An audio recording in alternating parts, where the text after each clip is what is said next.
안녕하세요. 이주의 서재입니다. 이제 마지막 장입니다. 동물들은 처음 왜 싸웠나요? 무엇을 꿈꾸었나요? 누가 약속했나요?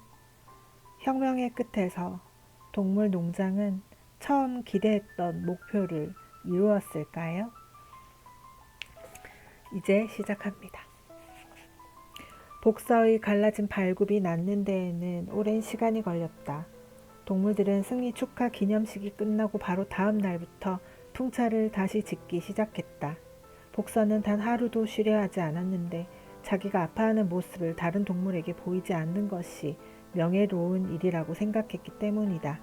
그러나 저녁이 되면 발굽 때문에 겪는 고통을 남몰래 클로버에게 털어놓았다.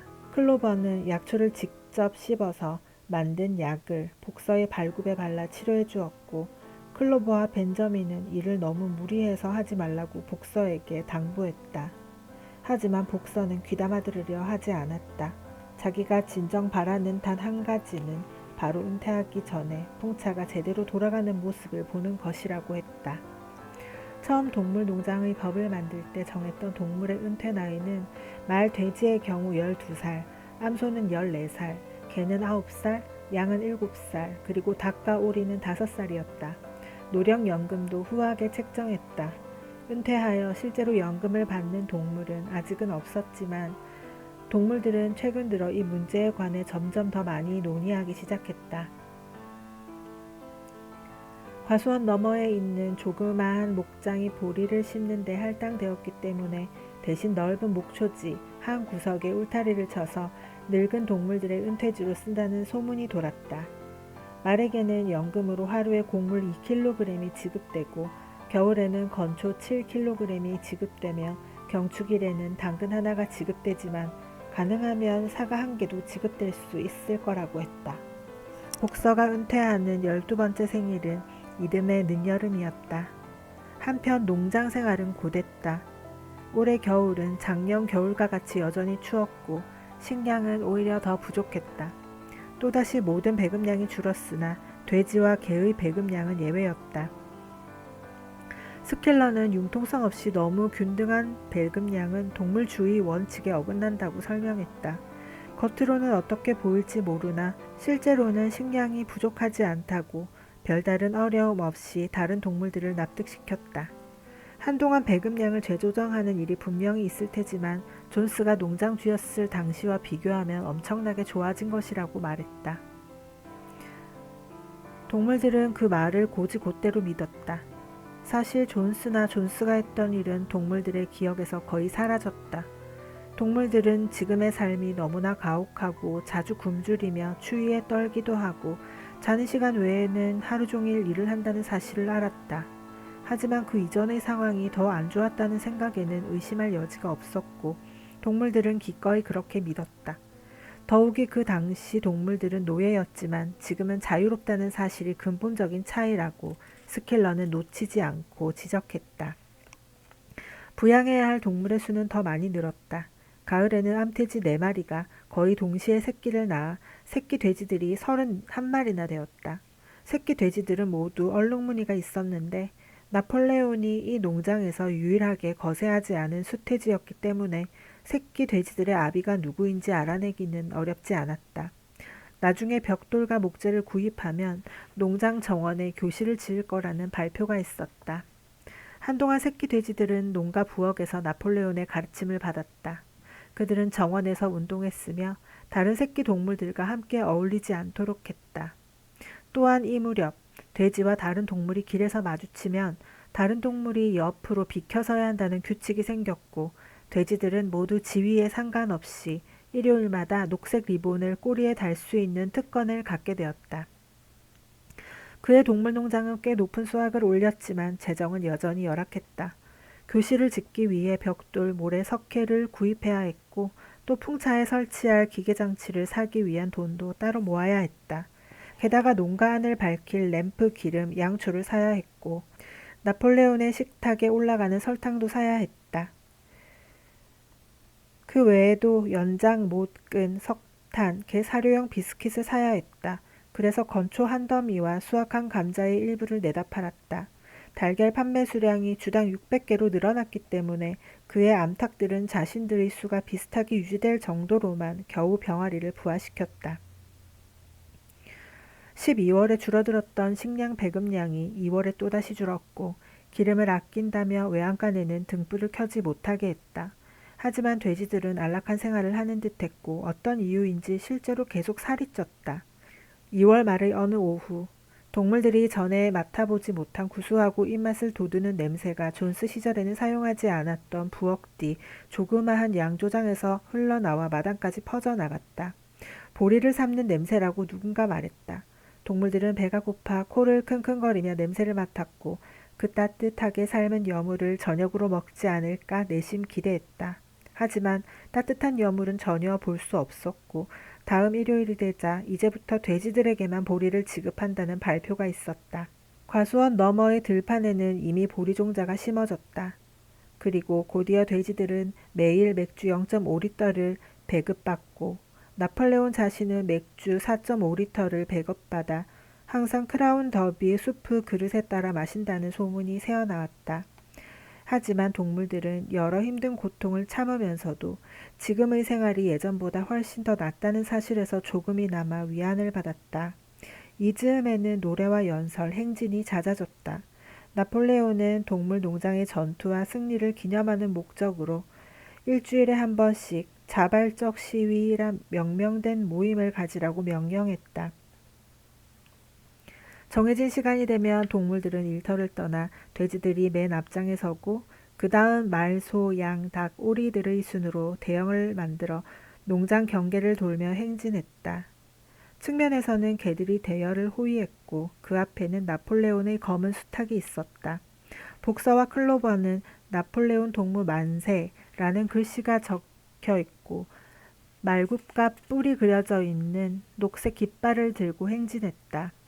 행진이 끝나면 나폴레온을 찬양하는 몇 편의 시를 낭송했고 최근에 식량 생산이 증가되었다는 스킬러의 연설이 이어졌으며 때로는 총을 발사하기도 했다. 양들은 이 자발적 시위의 가장 열렬한 지지자였다. 누군가 이런 행사는 시간 낭비고 추위에 오랜 시간 서 있어야 한다고 말할 때마다 양들은 네 발은 좋고 두 발은 나쁘다 라고 큰 소리를 외쳐 그러한 불평을 잠재웠다. 하지만 대체로 동물들은 이러한 축하 행사를 즐겼다.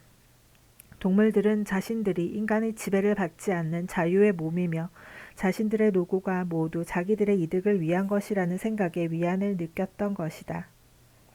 4월의 동물농장은 공화국으로 선포되었기 때문에 대통령을 선출해야 했다. 후보자는 나폴레온 뿐이었고 결국 만장일치로 대통령으로 당선되었다.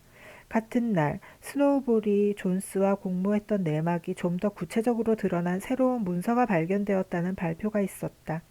동물들이 예전에 예상했던 것처럼 스노우볼이 단순히 전략적으로 외양간 전투에서 동물들이 패하도록 한 것이 아니라 처음부터 존스 편에 가담해서 싸웠다는 사실이 드러났다. 사실 스노우볼은 인간 세력의 실질적인 지도자였고 인간 만세라는 구호를 직접 그의 입으로 외치며 전투에 뛰어들었다고 했다. 여러 동물이 아직도 기억하는 스노우볼의 등에 난 상처도 사실은 나폴레온이 물어뜯어 생긴 상처로 밝혀졌다. 한여름 무렵 여러 해 동안 모습이 보이지 않았던 까마귀 모지스가 불현듯 농장에 다시 나타났다. 모지스는 조금도 변하지 않아 여전히 일은 하지 않으면서 예전처럼 설탕사탕산에 대해 떠들어대기만 했다. 모지스는 동무들 저기 저 위에는 말이야. 여러분이 보는 저기 저 검은 구름 넘어 있는 설탕사탕산에는 우리처럼 불쌍한 동물들이 고된 일에서 해방되어 영원히 편하게 쉴 수 있는 행복한 나라가 있어요. 심지어 모지스는 언젠가 하늘 높이 날아오르다가 그곳에 한번 가본 적이 있다고 주장했는데 들판에는 토끼풀이 무성하게 펼쳐져 있고 산울타리에서 각설탕 덩어리들이 자라나 있는 곳을 보았다고 주장했다. 많은 동물이 모지스의 말을 그대로 믿었다. 동물들은 현재 삶이 배고프고 힘든 일에 시달리니 어딘가에 더 나은 세상이 있는 것이 옳고 그래야 정당한 게 아닐까라고 생각했다. 이해하기 힘든 것은 모지스를 대하는 돼지들의 태도였다. 돼지들은 설탕사탕산에 관한 모지스의 이야기는 모두 거짓이라고 경멸스럽게 말했지만 모지스가 여전히 하는 일 없이 농장에 머물도록 놔두었고 하루에 맥주 한 잔을 주었다. 복서는 발굽이 아물자 예전처럼 더 열심히 일했다. 사실 그 해 동안 모든 동물들이 노예처럼 일했다. 일상적인 농장 일과 풍차 재건 작업 외에도 3월부터는 새끼 돼지들을 위한 학교를 지어야 했다. 복서는 말이나 행동을 보면 체력이 쇠한 모습은 어디에도 찾아볼 수 없었다. 다만 전체적인 외모가 조금 바뀌었는데 피부는 예전처럼 윤기가 나지 않았고 커다랗던 엉덩이는 살이 빠져 작아진 듯 보였다. 동물들은 봄에 새풀이 돋아날 즈음이면 복서도 예전의 모습을 되찾을 거야 라고 말하곤 했다. 하지만 봄이 와도 복서는 다시 살이 찌지 않았다. 가끔씩 복서가 채석장으로 올라가는 비탈길에서 거대한 돌덩이를 끌고 힘겹게 오르는 모습을 보면 복서에게는 그 일을 해내야 한다는 의지력만이 남은 것 같았다. 그런 때 복서의 입술 움직임은 내가 열심히 일하면 돼, 더 라고 말하는 것 같았지만 막상 목에서 소리가 나오지 않았다. 클로버와 벤저민은 그런 복서에게 거듭 건강을 돌보라고 당부했지만 복서는 여전히 그 말에 신경 쓰지 않았다. 어느새 복서의 12번째 생일이 다가오고 있었다. 복서는 은퇴하기 전에 돌을 충분히 쌓아놓을 수 있다면 자기에게 무슨 일이 일어나도 괜찮다고 생각하는 것 같았다. 그해 여름의 어느 늦은 저녁, 복서에게 무슨 일이 일어났다는 소문이 갑자기 농장에 퍼졌다. 복서가 혼자서 돌덩이를 가득 실은 수레를 풍차가 있는 곳으로 끌고 나간 것이다. 소문은 사실이었다. 몇 분 뒤 비둘기 2마리가 서둘러 날아와 소식을 전했다. 복서가 쓰러졌어요. 옆으로 누운 채 일어나질 못하고 있어요. 농장의 동물 중 절반가량이 우르르 풍차가 서 있는 언덕으로 달려나갔다. 거기에는 복서가 마차의 끌채 사이에 끼어 머리를 들지 못하고 목을 쭉 뻗은 채 쓰러져 있었다. 복서의 2눈은 풀렸고 양 옆구리는 땀으로 뒤범벅되어 있었다. 가는 핏줄기가 입에서 흘러나왔다. 클로버는 복서 옆에 무릎을 꿇고 몸을 낮추어 복서를 살펴보았다. 복서! 클로버가 울면서 물었다. 도대체 어떻게 된 거요? 배를 다쳤나 봐요. 복서는 힘없는 목소리로 대답했다. 하지만 걱정할 거 없어요. 내가 없어도 여러분들은 풍차를 완성할 수 있을 거예요. 내가 모아놓은 돌이 제법 많거든요. 어쨌든 난 은퇴까지 한 달밖에 남지 않았어요. 솔직히 말하면 은퇴할 날만은 기다려왔어요. 그리고 벤저민도 같이 늙어가니까 나와 비슷한 시기에 은퇴해서 함께 지낼 수도 있고요. 빨리 치료해야 해요. 클로버가 말했다. 누구라도 달려가서 스킬러에게 무슨 일이 생겼는지 알려주세요. 다른 모든 동물들은 즉시 농가로 달려가 스킬러에게 이 소식을 전했다. 클로버와 벤저민만이 복서 곁에 남았다. 벤저민은 복서 옆에 앉아 아무런 말 없이 긴 꼬리로 파리를 쫓아주었다. 15분쯤 지나자 스킬러가 걱정과 동정이 가득한 얼굴을 하고 나타났다. 스킬러는 농장에서 가장 충성스럽게 일했던 일꾼에게 벌어진 이 불행한 일로 나폴레온 동무가 심히 안타까움을 느끼고 있으며 복서를 윌링던에 있는 병원으로 보내 치료를 받도록 이미 조치를 취해 놓았다고 전했다. 동물들은 이 말을 듣자 약간 불안함을 느꼈다. 몰리와 스노우볼을 제외하면 아무도 이 농장을 떠난 적이 없었고 더구나 아픈 동무가 인간들의 손에 맡겨지는 상황은 내키지 않았기 때문이다. 하지만 스킬러는 복서가 농장에서 치료를 받는 것보다 윌링던의 수의사가 더 잘 치료해 줄 거라고 동물들을 안심시켰다. 약 30분쯤 지나 기운을 조금 차린 복서는 힘겹게 일어나 클로버와 벤저민이 자신을 위해 지프로 잠자리를 마련한 마구간으로 다리를 절며 들어갔다. 이틀 동안을 복서는 마구간에서 보냈다. 돼지들은 목욕탕 약장에서 발견한 분홍색 약 1병을 보내주었고 클로버는 이 약을 하루에 2번씩 식사 후 복서에게 먹였다.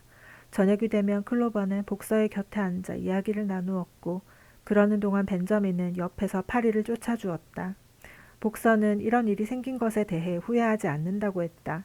복서는 만약 회복이 잘 되면 앞으로 3년은 거뜬히 더 살 수 있을 것이고 목장 한 구석에 마련된 은퇴지에서 한가로운 날들을 보낼 수 있으리라 기대한다고 말했다. 그렇게 되면 복서가 난생 처음으로 공부를 하고 사색도 즐기며 마음의 여유를 갖게 될 수 있을 터였다. 복서는 인생의 나머지 시간을 아직 익히지 못한 나머지 알파벳 22자를 배우는 데 쓸 생각이라고 말했다. 벤자민과 클로버는 일을 마친 후에야 복서 옆을 지킬 수 있었는데 복서를 데려갈 진마차가 도착한 때는 아직 한낮이었다. 동물들은 모두 순무밭에서 돼지의 감독 아래 잡초 뽑기에 한창이었다. 그때 농장 건물 쪽에서 벤저민이 목청이 터질 듯 고함을 지르며 달려오는 것을 보고 모두들 깜짝 놀랐다. 벤저민이 그토록 흥분한 모습을 처음 보았기 때문이었다. 사실 그렇게 황급히 달리는 벤저민의 모습을 본 것도 처음이었다. 빨리 와요. 어서 어서. 벤자민이 소리를 질렀다. 빨리 와봐요. 지금 복서를 데려가고 있어요. 동물들은 돼지의 허락을 기다릴 새도 없이 하던 일을 내팽개치고 농장 건물이 있는 쪽으로 달려갔다. 정말 앞마당에는 2마리의 말이 끄는 마차가 서 있었다. 마차 옆면에는 어떤 글자가 적혀 있었고 마부석에는 교활해 보이는 남자가 낮은 중절모를 쓰고 앉아 있었다. 복서의 마구간은 텅 비어 있었다. 동물들이 마차 주위로 모여들었다. 잘 가요, 복서. 동물들은 한 목소리로 작별 인사를 했다. 몸 조심해요. 이 바보들아, 이 멍청한 바보들 같으니라고. 그러자 벤저민이 작은 발을 동동 구르고 동물들 주위를 뛰어다니며 외쳤다. 바보들아, 마차 옆에 쓰여있는 저 글자가 눈에 안 보여? 벤저민의 말에 동물들은 하던 작별 인사를 멈추고 쥐죽은 듯 조용히 입을 다물었다. 뮤리엘이 한 글자씩 더듬거리며 읽어나가기 시작했다. 그러나 벤저민이 뮤리엘을 옆으로 밀쳐내고는 조용한 가운데 그 글자를 큰 소리 내어 읽었다. 엘프리드, 시몬즈, 말도살 및 악교 제조, 윌링던, 가죽과 골분 거래, 계집 제공. 저게 무슨 뜻인지 모르겠어? 복서를 도살장에 끌고 가는 거라고! 동물들의 입에서 한꺼번에 공포에 찬 비명이 터져나왔다. 바로 그 순간 마부석에 앉은 남자가 말에게 채찍질을 하자 마차는 빠른 속도로 마당을 빠져나갔다. 동물들은 그 뒤를 쫓으며 목청껏 울어댔다. 클로버가 모두를 제치고 맨 앞으로 달려나갔다. 마차에 속력이 붙기 시작했다. 클로버는 뚱뚱한 네 다리로 버둥거리며 달려갔지만 따라잡을 수 없었다. 복서! 클로버가 고함쳤다. 복서! 그리고 바로 그 순간 바깥에서 울부짖는 소리를 들었는지 코 아래에 하얀 줄무늬가 있는 복서의 얼굴이 진마차 뒤의 작은 창에 나타났다. 복서! 클로버가 미친 듯이 울부짖었다. 복서 나와요. 당장 내려요. 저들이 당신을 죽이려고 끌고 가는 거예요. 클로버의 말에 이어 동물들은 모두 나와요 복서 어서 나와요 하고 소리쳤다. 하지만 마차는 이미 속력을 내어 저만치 멀어져 가고 있었다. 복서가 클로버의 말을 알아들었는지는 확실치 않았다. 그런데 잠시 후 복서의 얼굴이 창문에서 사라지더니 마차 안에서는 쿵쿵 말 발굽으로 걷어차는 소리가 들렸다. 복서가 마차 문을 부수고 빠져나오려 하고 있었다. 옛날 같으면 그런 문쯤은 복서가 발굽으로 차면 박살이 났을 것이다. 하지만 안타깝게도 복서에게는 이제 그럴 힘이 남아있지 않았다. 얼마 후 발굽으로 차는 소리가 점점 약해지더니 잠잠해졌다. 이내 동무들은 마차를 끄는 말 2마리에게 멈춰달라고 애원하기 시작했다. 동무들, 이봐요 동무들. 당신들의 형제를 제발 죽음으로 데려가지 마시오. 하지만 멍청한 짐승들이라 무슨 일이 벌어지는지 알지 못하고 귀를 뒤로 젖힌 채 속력을 더욱 높였다. 복서의 얼굴은 더 이상 창문에 보이지 않았다. 누군가가 마차를 앞질러가 빗장 5개가 달린 농장 정문을 닫으려 했지만 때는 이미 너무 늦었다. 마차는 정문을 순식간에 통과하여 재빠르게 길 아래로 사라져갔다. 그날 이후 다시는 복서를 볼 수 없었다. 그로부터 사흘 뒤 복서는 가능한 모든 치료를 받았음에도 불구하고 윌링던의 한 병원에서 죽었다고 발표되었다. 스킬러가 다른 동물들에게 이 소식을 전하려고 왔다. 스킬러는 복서가 마지막 가는 길을 곁에서 지켰다고 했다. 내가 본 가장 슬픈 장면이었소. 스킬러는 앞발을 들어 눈물을 닦아내며 말했다. 나는 복서의 마지막 순간에 침대 머리맡에 있었소. 임종이 가까워지자 복서는 기운이 쇠약해져 내 귀에 대고 풍차를 완성시키지 못하고 죽게 되는 것이 자신의 유일한 슬픔이라고 말했소. 전진합시다, 동무들이여. 하고 복서는 속삭였소. 혁명의 이름으로 전진합시다. 동물농장 만세! 나폴레옹 동무 만세! 나폴레옹 동무는 언제나 옳다. 이것이 복서가 마지막으로 남긴 말이었소, 동무 여러분. 이 말을 마치고 갑자기 스킬러의 태도가 돌변했다. 스킬러는 잠시 말을 멈추고 의심 어린 눈초리를 한 채 작은 눈으로 이리저리 동물들을 쏘아보더니 다시 말을 이어갔다. 스킬러는 복서가 떠난 날에 어리석고 사악한 소문이 돌았다는 사실을 알게 되었다고 했다. 복서를 데려간 진마차에 말 도살이라 쓰인 것을 보고 동물 중 누군가가 복서가 도살장으로 보내졌다고 지레 짐작했다는 것이다. 어느 동물이 그렇게 어리석을 수 있는지 믿을 수 없을 정도라고 스킬러는 말했다. 스킬러는 빳빳한 고리를 휘젓고 껑충껑충 뛰면서 친애하는 나폴레온 동무가 설마 그런 일을 저지르겠냐며 격분한 어조로 소리를 질러댔다. 하지만 설명은 아주 짧았다. 그 마차는 전에는 도살자의 소유였으나 수의사에게 팔렸고 수의사가 미처 옛날 이름을 지우지 않았을 뿐이라고 했다. 그것이 오해가 발생한 이유라는 것이다. 동물들은 그 설명을 듣고 크게 안도했다. 그리고 스킬러는 계속해서 복서가 임종할 당시의 마지막 모습을 눈에 보이는 듯 살생세하게 설명했다. 복서는 마지막까지 훌륭한 치료를 받았으며 나폴레온은 비용에 상관없이 비싼 약을 쓰게 했다고 말했다. 그러자 동물들이 품었던 마지막 남았던 의심은 이내 사라졌다. 복서가 적어도 행복하게 죽었다는 생각을 하자 슬픔은 웬만큼 누그러졌다. 다음 일요일 아침 나폴레온은 친히 모임의 모습을 드러냈고 복서를 칭송하는 짧은 연설을 했다.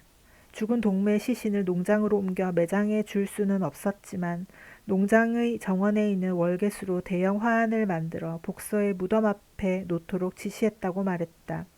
그리고 돼지들은 며칠 안으로 복서를 기리는 추모 연회를 열 계획을 세우고 있다고 했다.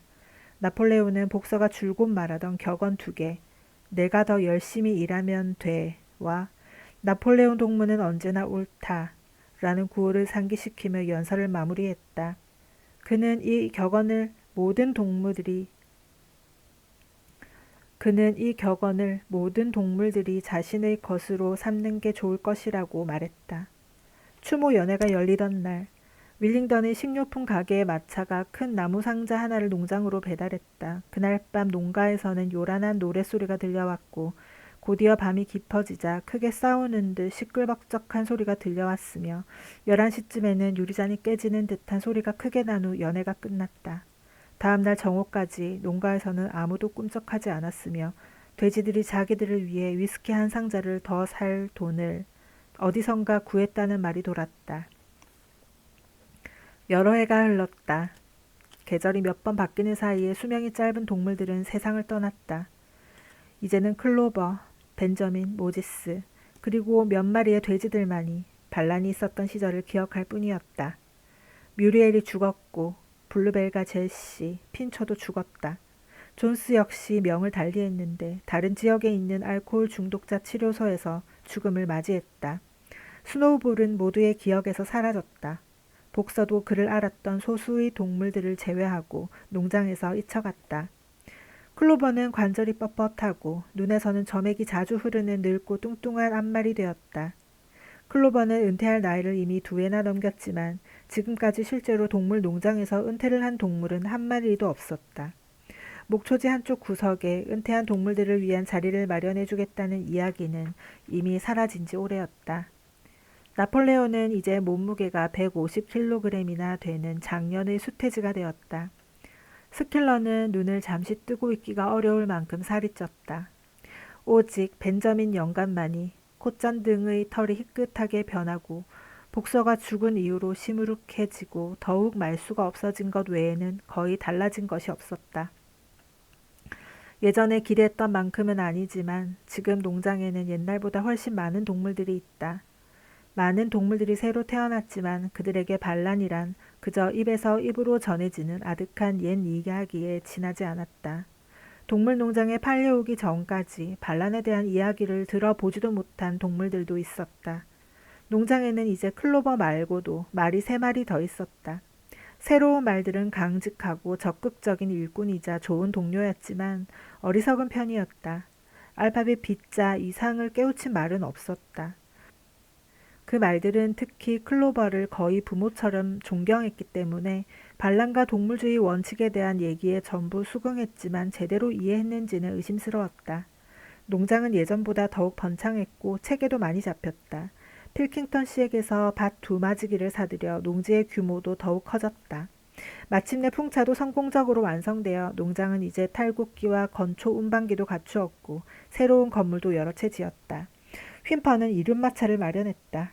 하지만 풍차는 결국에 전기를 생산하는 용도로 쓰이지 못했다. 대신 곡물을 빻는 데 사용되어 소소한 수입을 가져다 주었다. 아직도 동물들은 또 다른 풍차를 짓기 위해 열심히 일했고 풍차가 완공되고 나면 거기에 발전기가 설치될 것이라고 들었다. 하지만 한때 스노우볼이 동물들에게 심어주었던 호사스러운 꿈, 즉 전깃불과 따뜻한 물이 있는 마국간과 일주일에 사흘만 일하는 것은 더 이상 동물들 사이에서 거론되지 않았다. 나폴레온은 이런 생각들이 동물주의 정신에 어긋난다고 맹렬히 비난했다. 진정한 행복은 열심히 일하고 검소하게 사는 데 있다고 했다. 농장은 예전보다 풍족해졌지만 그곳에 사는 동물들의 삶은 돼지들과 개들을 제외하면 그리 나아진 것이 없었다. 아마도 돼지와 개의 수가 많은 것이 한 이유일 수도 있었다. 이들은 아예 일을 안 하는 것은 아니었고 자기들 스스로가 주장하는 어떤 종류의 일을 했다. 스킬러가 늘 설명하듯 돼지들에게는 농장을 조직하고 관리하기 위한 일이 끝도 없이 많았다. 그런 일의 대부분은 무지한 다른 동물들이 이해하기에는 어려운 것들이었다. 스킬러는 돼지들이 매일 엄청난 노동을 해야 한다고 말했는데 그 노동이라는 것은 예를 들자면 문서니, 보고서니, 회의록이니, 비망록이니 하는 신비한 것들을 만드는 것이었다. 그것들은 글자를 빼곡하게 써넣은 큰 종이들로 종이가 글자로 모두 채워지고 나면 아궁 위에 던져져 불살라졌다. 스킬러는 그런 일들이 농장의 복지를 위해 가장 중요한 업무라고 말했다. 하지만 돼지나 개는 여전히 직접 일해 먹을 양식을 생산하지 않았다. 또한 그들의 수는 너무 많았고 식욕도 언제나 왕성했다. 다른 동물의 삶은 자신들이 알고 있는 한 예나 지금이나 변한 것이 없었다. 대부분 굶주리고 지푸라기 위에서 잠을 자고 웅덩이 물을 마시며 겨울에는 추위와 여름에는 파리들과 싸워가며 하루 종일 농장에서 일을 했다. 나이든 동물들은 이따금 흐릿한 기억을 더듬어 존수를 추방한 직후가 지금보다 더 살기 좋았던 것인지 아니면 더 못했던 것인지 기억해보려고 애썼다. 그러나 도무지 기억이 나질 않았다. 그들로선 스킬로가 발표하는 언제나 좋아지고 있다고 하는 통계 수치 외에는 현재의 삶과 비교해 볼 수 있는 것이라고는 아무것도 없었다. 동물들은 도저히 이 문제를 풀 길이 없었다. 하지만 어쨌든 동물들은 그런 문제를 생각할 시간이 없었다. 오직 벤저민만이 그간에 있었던 모든 일을 자세히 기억하고 있었고 지금의 농장은 이전보다 좋아지지도 나빠지지도 않았고 그렇다고 좋아질 수도 나빠질 수도 없으며 굶주림과 고난과 실망은 삶을 살아가면서 늘 있는 일이라고 말했다. 그럼에도 동물들은 결코 희망을 버리지 않았다. 더욱이 동물 농장의 일원이라는 자부심과 명예를 한순간도 잊지 않았다. 영국 전체를 통틀어 동물들이 소유하고 운영하는 농장은 유일하게 동물 농장뿐이었다. 동물들 중 누구도 아주 어린 새끼들은 물론 15km 혹은 30km 멀리 떨어진 농장에서 팔려온 신참 동물들까지도 하나같이 이 사실에 경탄하지 않을 수 없었다. 총소리가 울려 퍼지고 녹색 깃발이 개양대 꼭대기에서 펄럭이고 있는 걸 보노라면 그들의 가슴은 한없이 자부심으로 가득 차올랐고 그러면 이야기는 언제나 존스를 추방하고 7계명을 만들고 큰 전투에서 인간들에 맞서 용감하게 싸웠던 그 옛날 영웅 같던 옛 시절로 거슬러 올라가곤 했다. 동물들은 예전에 품었던 꿈 가운데 어느 하나도 버리지 않았다. 메이저 영감이 예언했던 인간의 발길이 닿지 않는 곳에 세워질 동물공화국의 꿈도 여전히 믿었다. 지금이 아닐지라도 언젠가는 실현될 것이고 동물들 생전에 실현되지 않더라도 그날은 여전히 올 것이라는 믿음이 있었다. 아마도 동물들은 여기저기에서 영국의 짐승들의 노랫가락을 몰래 흥얼거리고 있을지도 몰랐다. 그 노래를 소리내어 부르는 동물은 아무도 없었지만 농장의 모든 동물들이 그 노래를 알고 있었다. 비록 자신들의 삶이 고되고 희망이 모두 이루어지진 않았지만 동물들은 자신들이 다른 농장의 동물들과는 다르다는 사실을 의식하고 있었다. 자신들이 굶주리는 일이 있을지라도 그건 돕지 않을 인간들을 먹여 살리느라 그런 것이 아니었다. 자신들이 고생스럽게 일한다 해도 그러한 노동은 적어도 동물들 자신을 위한 것이었다. 자신들 중 누구도 두 발로 걷는 동물은 없었다. 자신들 중에 어느 동물도 다른 동물을 주인님이라고 부르지 않았다. 모든 동물은 평등했다. 초여름의 어느 날 스킬러는 양들에게 자기를 따라오라고 명령하더니 농장 한쪽 끝에 있는 어린 자작나무가 무성하게 자란 황무지로 양들을 데리고 갔다. 양들은 그곳에서 스킬러의 감독 아래 자작나무 잎을 하루 종일 뜯어먹었다. 스킬러는 양들에게 날씨가 따뜻하니 그곳에 남아있으라고 하고는 혼자 농장으로 돌아왔다. 양들은 그곳에서 일주일을 보냈고 그동안 다른 동물들은 양들을 보지 못했다. 스킬러는 매일 대부분의 시간을 양들과 함께 있었다. 스킬러는 그간 양들에게 비밀로 해야 할 새로운 노래를 가르쳤다고 말했다. 양들이 돌아오고 얼마 되지 않아 일을 마친 동물들이 농가로 돌아오던 평온한 저녁 시간에 갑자기 겁에 질린 말의 울음소리가 뜰에 울려 퍼졌다. 깜짝 놀란 동물들은 가던 길을 멈추었다. 클로버의 울음소리였다. 클로버가 다시 울음소리를 내자 모든 동물들은 전속력으로 마당에 달려갔다. 이윽고 그들도 클로버가 본 것을 볼 수 있었다. 돼지 한 마리가 뒷다리로 걷고 있었다. 그랬다. 바로 스킬러였다. 그 상당한 덩치를 두 다리로 지탱하는 것이 익숙하지 않은 듯 약간 어색했지만 완벽한 균형을 유지하면서 뒷발로 서서 마당을 거닐었다. 조금 지나자 농가 문 밖으로 돼지 무리가 뒷발로 서서 줄지어 걸어 나왔다. 다른 돼지들보다 잘 걷는 돼지들이 있는가 하면 지팡이가 필요해 보이는 돼지들도 한두 마리 있었다. 아무튼 모두들 넘어지지 않고 제대로 마당을 걸어 다녔다. 개들이 요란하게 짖어대는 소리와 수탉의 날카로운 울음소리가 들리더니 두 다리로 꼿꼿이 서서 좌우로 거만한 눈길을 던지며 나폴레온이 걸어 나왔다. 개들이 나폴레온 주위를 뛰어다녔다. 나폴레온의 앞발에는 채찍이 들려 있었다. 숨막히는 정적이 감돌았다. 놀라고 겁먹은 동물들은 천천히 마당을 돌며 행진하는 돼지 무리의 긴 행렬을 지켜보았다. 마치 세상이 거꾸로 뒤집힌 것 같았다. 처음의 충격이 가실 즈음 동물들은 개에 대한 두려움과 어떤 일에도 불평과 비난을 하지 않던 오래된 습관에 거슬러서라도 항의를 하려던 참이었다. 하지만 바로 그 순간 무슨 신호라도 받은 것처럼 양들이 일제히 소리 높여 외쳐대기 시작했다. 네 발도 좋고 두 발은 더 좋다. 네 발도 좋고 두 발은 더 좋다. 외침은 쉼 없이 5분간 계속되었다. 양들이 잠잠해졌을 때는 이미 돼지들이 농가로 돌아가 버린 뒤라 동물들은 항의할 순간을 놓쳐버렸다. 벤자민은 누군가 자신의 어깨에 코를 비비는 것을 느꼈다. 돌아보니 클로버였다. 클로버의 눈은 나이가 들면서 더욱 침침해졌다. 아무 말 없이 클로버는 벤자민의 갈기를 조심스럽게 끌어당겼고 7 계명이 적힌 큰 헛간 벽 쪽으로 이끌었다. 몇 분간 둘은 가만히 서서 흰 글씨가 적힌 벽을 응시했다. 내 눈이 더 어두워졌나 봐요. 마침내 클로버가 입을 열었다. 하긴 젊었을 때도 난 저기에 쓰인 글씨를 제대로 읽을 수 없었지만 말이에요. 그런데 어쩐지 벽이 좀 달라 보여요. 벤자민, 7 계명이 예전에 적힌 그대로 있는 거예요? 벤자민은 이런 일에 끼어들지 않는다는 자신만의 규칙을 이번만 어기기로 하고 벽에 적혀있는 글을 클로버에게 읽어주었다. 단 하나의 계명만이 남아있었다. 그 계명은 이러했다. 모든 동물은 평등하다. 그러나 어떤 동물은 다른 동물보다 더 평등하다. 그날 이후로 앞발에 채찍을 들고 농장 일을 감독하는 돼지들의 모습이 이상해 보이지 않았다.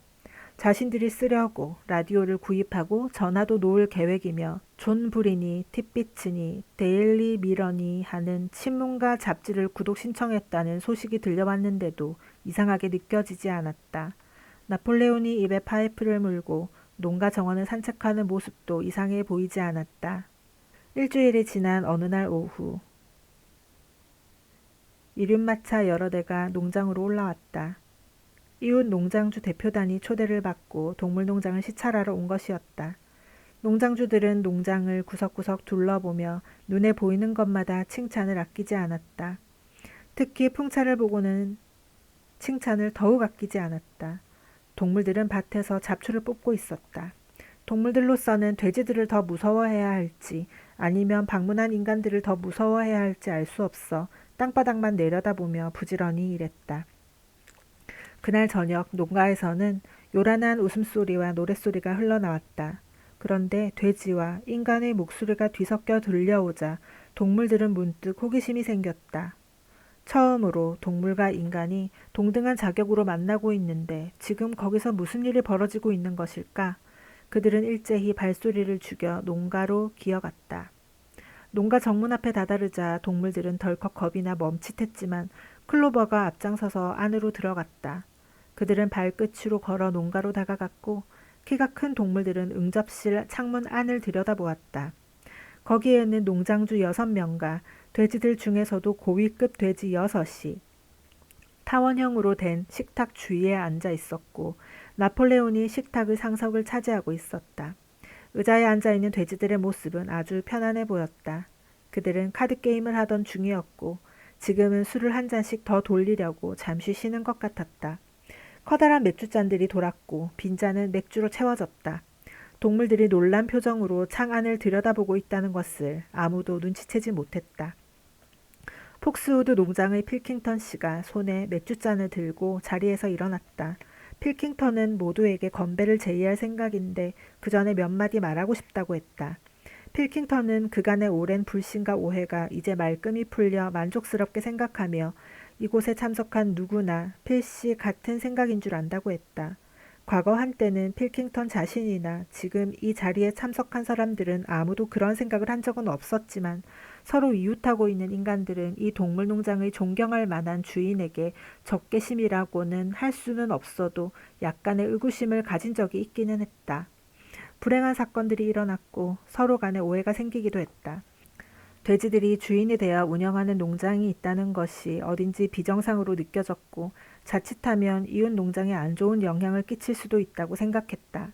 농장주 대부분이 정확히 알아보지도 않고 이런 농장에서는 아마도 방종과 무질서가 판을 칠 것이라고 처음부터 속단해버렸다.